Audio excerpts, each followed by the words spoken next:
नमस्कार, द नगरी न्यूज की खास पेशकश खबर दिन भर में आपका स्वागत है। मैं हूं ललित वर्मा। चलिए रुक करते हैं आज की बड़ी खबरों की ओर। राजस्थान का बजट कल पेश होने जा रहा है और हर वर्ग को उम्मीद है कि भजनलाल सरकार दूसरे बजट में दिल खोलकर राजस्थान की जनता को सौगात देगी। बुधवार को वित्त मंत्री दिया कुमारी बजट पेश करेंगी। इस बार लोक लुभावन घोषणाओं की जगह इंफ्रास्ट्रक्चर और अर्थव्यवस्था को मजबूती देने वाले ठोस कामों पर ज्यादा फोकस रहने को मिल सकता है। बजट में नए जिलों के लिए फंड की घोषणा होने की पूरी संभावना है। इसके साथ ही सरकारी कर्मचारियों के लिए केंद्र के बाद राज्य में भी 8वां वेतन आयोग लागू करना है, तो वह 8वें वेतन आयोग के लिए जरूरी तैयारियों और फंड की व्यवस्था के लिए बजट में घोषणा हो सकती है। इसके साथ ही बजट में युवाओं के लिए 1 लाख भर्तियों की घोषणा होने की भी संभावना है। वहीं महिलाओं और किसानों पर भी बजट में फोकस देखने को मिल सकता है। समरावता हिंसा के बाद से ही जेल में बंद नरेश मीणा के लिए 96 दिनों के बाद राहत की खबर आई है। आखिरकार नरेश मीणा को एक मामले में हाईकोर्ट से जमानत का लाभ दिया गया है।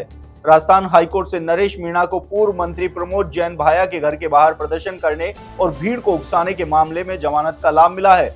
जस्टिस सुदेश बंसल की अदालत ने यह फैसला सुनाया है। हालांकि सरकार की ओर से समरावता केस में हाईकोर्ट द्वारा जमानत याचिका खारिज किए जाने का हवाला देते हुए नरेश मीणा को आपराधिक प्रवृत्ति का व्यक्ति बताया गया, लेकिन कोर्ट ने कहा कि हर मामले के तथ्य और परिस्थितियां अलग अलग होती हैं। हालांकि इस मामले में 1.5 साल तक पुलिस ने कोई कार्रवाई नहीं की, लेकिन जब नरेश मीणा ने अग्रिम जमानत याचिका दायर की तब 3 फरवरी को नरेश मीणा को जेल से गिरफ्तार किया गया।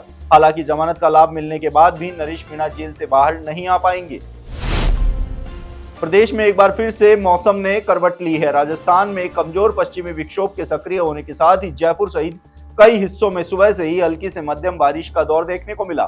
इस दौरान आसमान में बादलों की आवाजाही के चलते अचानक तापमान में भी भारी गिरावट दर्ज की गई। इस दौरान तापमान में करीब 3 से 4 डिग्री तक की गिरावट दर्ज की गई। सोमवार की देर शाम जोधपुर बीकानेर संभाग में हल्की से मध्यम बारिश दर्ज की गई, तो वहीं मंगलवार सुबह से ही जयपुर, टोंक, बीकानेर, श्रीगंगानगर, जैसलमेर, बाड़मेर सहित कई जिलों में हल्की से मध्यम बारिश दर्ज की गई। मौसम विभाग के अनुसार पश्चिमी विक्षोभ के प्रभाव के चलते अगले 2 दिनों तक प्रदेश के कई हिस्सों में हल्की से मध्यम बारिश होने की संभावना है। इसके साथ ही दिन और रात के तापमान में भी करीब 2 से 3 डिग्री तक गिरावट होने की संभावना है।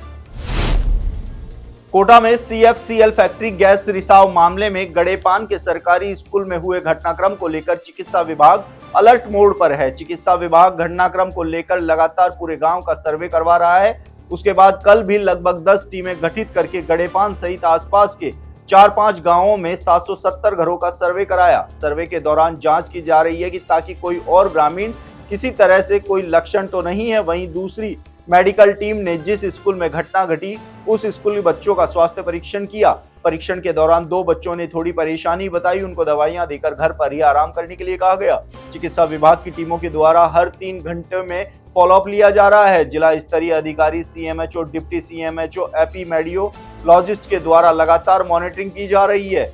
अभी तक जो घटनाक्रम हुआ गड़ेपान के सरकारी स्कूल में, उसके बाद टोटल 28 मरीज चिन्हित हुए हैं। उसमें से 18 मरीजों को कोटा में इलाज जारी है और 10 को हल्की परेशानी वालों को घर पर ही इलाज देकर उनकी मॉनिटरिंग चिकित्सा विभाग की टीमों द्वारा की जा रही है। चिकित्सा विभाग पूरे घटनाक्रम पर पूरी तरीके से अलर्ट होकर काम कर रहा है।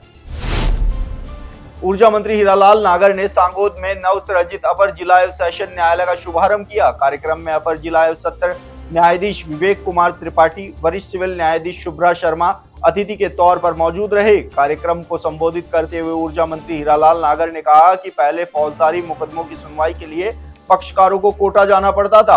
अब सांगोद में ही ADJ कोर्ट खुलने से सांगोद और कनवास उपखंड के पक्षकारों को कोटा नहीं जाना पड़ेगा, जिससे समय और पैसे की बचत होगी। ऊर्जा मंत्री ने कहा कि पूर्व कार्यकाल में सांगोद में ACJM कोर्ट खुला था। इस बार प्रयास पूर्वक ADJ कोर्ट खुला है। राजस्थान की भजनलाल सरकार केवल घोषणा नहीं करती बल्कि उनका धरातल पर भी उतारती है। बजट में सरकार की ओर से घोषणा हुई थी और 1 वर्ष के अंदर वित्तीय स्वीकृति भी जारी हो गई तथा न्यायाधीश भी लग गए हैं। जल्द ही नया भवन बनकर तैयार होगा। बांसवाड़ा जिला कलेक्टर डॉक्टर इंद्रजीत यादव ने एक मिसाल कायम करते हुए चिकित्सा विभाग के प्रशिक्षण में निरीक्षण के दौरान खुद को ट्रेनर की भूमिका में ढाला। उन्होंने स्वास्थ्य कर्मियों को न केवल प्रेरित किया बल्कि अपने अनुभव और व्यवहारिक उदाहरणों से उन्हें बेहतर सेवाएं देने के लिए प्रोत्साहित किया। Doctor Yadav born healthy programme के तहत ANC सेवाओं में शामिल ANM CHO प्रशिक्षण के निरीक्षण के लिए आए हुए थे। उन्होंने स्वास्थ्य कर्मियों से संवाद करते हुए कहा कि जब संसाधन पर्याप्त हैं फिर भी एनीमिया जैसी समस्याएं क्यों बनी हुई हैं? उन्होंने आधुनिक खान-पान की आदतों को इसके लिए जिम्मेदार ठहराया और पारंपरिक आहार जैसे चने, जौ और गुड़ को अपनाने की सलाह दी। चिकित्सा कर्मियों को लाभार्थियों से अधिक संवाद स्थापित करने की भी सलाह दी गई। राजसमंद नगर परिषद की वित्तीय वर्ष 2025-26 का वार्षिक बजट एवं वर्ष 2024-25 का संशोधित बजट को लेकर राजसमंद नगर परिषद की अहम बैठक आयोजित की गई। बता दें कि वर्ष 2025-26 के चलते 204 करोड़ 10 लाख 17 हजार रुपए का आय व्यय का अनुमान प्रस्तावित किया गया।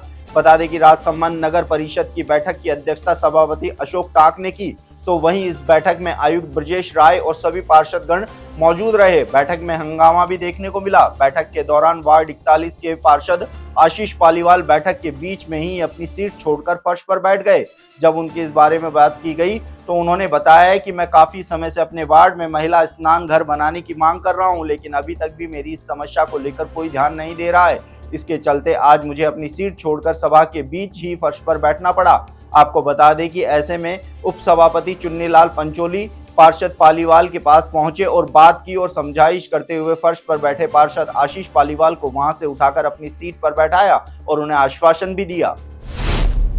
सरवार केकरी जिले को हटाने के विरोध में मंगलवार को बार एसोसिएशन सरवार ने आंदोलन का बिगुल बजाते हुए धरना एवं न्यायिक कार्य का प्रतिदिन 2 घंटे बहिष्कार शुरू कर दिया। वहीं आंदोलन के तहत सभी बार सदस्यों ने न्यायिक कार्य का बहिष्कार करके जमकर सरकार के केकड़ी जिला हटाने के निर्णय के विरोध में नारेबाजी भी की। इसके बाद उपखंड अधिकारी सरवार को बार अध्यक्ष महेंद्र सिंह के नेतृत्व में मुख्यमंत्री के नाम ज्ञापन सौंपा गया। ज्ञापन में बताया गया है कि राज्य सरकार द्वारा केकड़ी जिले को हटाना जन भावनाओं के विपरीत है। सरकार के इस निर्णय से आमजन की भावनाओं को गहरा आघात लगा है। वहीं अजमेर जिले से पूर्व के केकड़ी जिले को मर्ज करने से आमजन की परेशानियों में बहुत ज्यादा इजाफा हुआ है। हनुमानगढ़ जिले में इन्फ्लुएंजा बी वायरस के 4 बच्चों की मौत के बाद चिकित्सा विभाग पूरी तरीके से अलर्ट मोड पर है। चिकित्सा अधिकारियों और आशा वर्कर की टीमें प्रभावित क्षेत्रों और स्कूलों में जाकर सर्वे कर रही हैं। सीएमएचओ डॉक्टर नवनीत शर्मा ने बताया कि 4 बच्चों की मौत के बाद चिकित्सा अधिकारियों को अलर्ट मोड पर रखा गया है और सर्वे कर सैंपल भी लिए जा रहे हैं। इस दौरान सीएमएचओ ने अभिभावकों से अपील की कि बच्चों के बीमार होने पर उनको राजकीय चिकित्सालय में भर्ती करवाया जाए ताकि समय पर रिपोर्ट मिल सके और उपचार हो सके।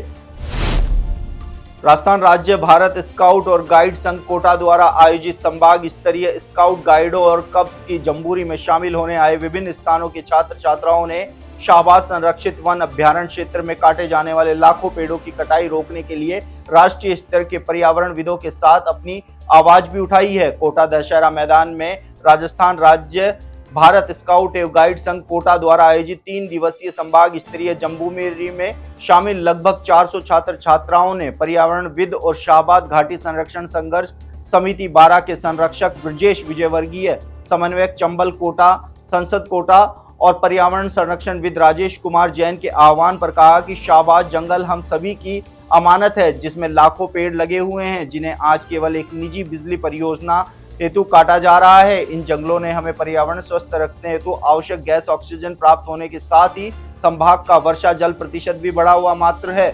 ऐसे में इन पेड़ों की कटाई सहन नहीं होगी। तो ये थी दिन भर की तमाम बड़ी खबरें। कल फिर से आपके साथ रूबरू होंगे, तब तक के लिए नमस्कार।